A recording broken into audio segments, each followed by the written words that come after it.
does the thinking function mesh in with your process? Well, it's important, obviously.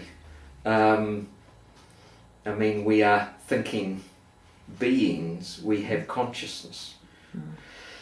And I guess that's where, for me, consciousness and awareness are the same thing. And I don't want to get too esoteric here, but I call this process self-awareness triangle, right? Now, anyone who knows anything about the evolution of psychology, where you've got, you know, your classical conditioning, you know, your cognitive, and, you know, and then you go to the analytical, Freud, Jung, etc., and then you go to the humanistic and, you know, all that sort of stuff, and then you get to the transpersonal. Now, what's interesting, it's the fourth dimension is the transpersonal. That's how I describe it: first, second, third, and fourth dimension.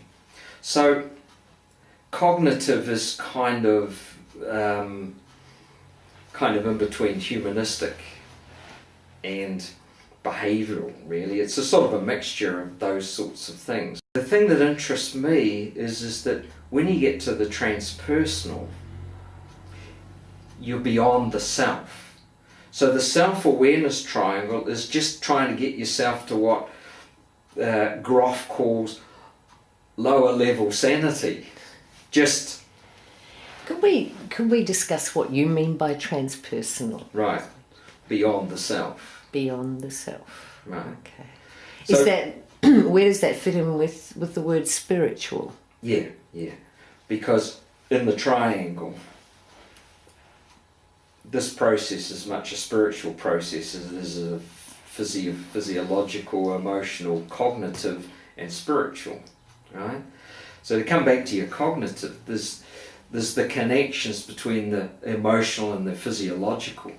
And in my model, they are where most of the work needs to be done, because that work at that point in time then gets you connected to you.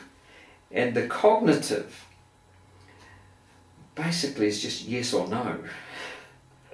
When you're operating intuitively, does this feel right? Yes. Does this feel wrong? No.